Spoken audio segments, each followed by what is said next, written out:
Big tobacco moment ऐकलंय तुम्ही? 1950 ते 1980 मध्ये सगळ्या सिगारेट कंपनीज म्हणायच्या की आमच्या सिगारेट्स हार्मफुल नाही.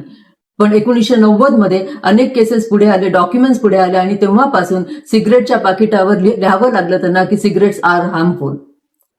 आज तसंच scrolling is harmful, Facebook is harmful, Instagram is harmful असं लिहायची वेळ आली आहे का? बोलता विषयामध्ये आपले स्वागत. ही केस आहे मेटा आणि युट्यूब व्हर्सेस KGM याविषयी. मार्चमध्ये KGM या व्यक्तीने मुद्दाम KGM असंच कोर्टाने म्हटलं आहे कारण प्रायव्हसी प्रोटेक्शन म्हणून आणि मायनर प्रोटेक्शन म्हणून. तर KGM या व्यक्तीने कोर्टात केस केली की फेसबुक, इंस्टाग्राम, युट्यूब याच्यामुळे माझ्या ब्रेनवर परिणाम झालाय, मला डिप्रेशन येतं, मला अँझायटी होते आणि ही केस KGM जिंकली. कोर्टाने सांगितलं की तुम्हाला $6 मिलियन हे या व्यक्तीला द्यावे लागतील. त्याच्यापैकी मेटाला 60% आणि युट्यूबला 40% भरायचे आहेत.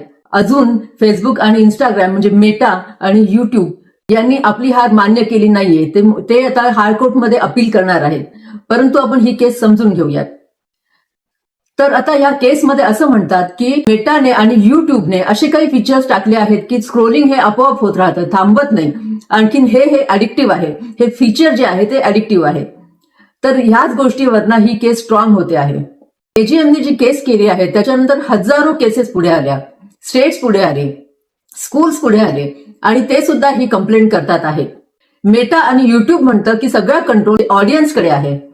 ऑडियन्स जेव्हा थांबवतील तेव्हा आमचा युट्यूब थांबेल, तेव्हा इंस्टाग्राम थांबेल, तर आम्ही जबाबदार नाही. कोर्ट म्हणतं इन्फिनिट स्क्रोल, ऑटोप्ले हे जे फीचर्स आहेत त्याच्यामुळे या सगळ्या ऑडियन्सचं नुकसान होतं आहे. कदाचित फ्युचरमध्ये तुम्ही जेव्हा फोन ओपन कराल तेव्हा ही वॉर्निंग येईल का की scrolling is harmful for you, phone is harmful for you, YouTube is harmful for you, Instagram is harmful for you. असं नक्कीच होऊ शकतं. तुम्हाला काय वाटतं? तुम्हाला वाटतं का की खरंच हा कंट्रोल आपल्याला दिला आहे की हा कंट्रोल युट्यूब आणि मेटा यांनी ठेवला आहे? तुमच्या फोनवर अशी वॉर्निंग आली तर तुम्हाला आवडेल का? हे तुम्ही आज मला कमेंटमध्ये जरूर सांगाल. आज एवढंच. थँक्यू.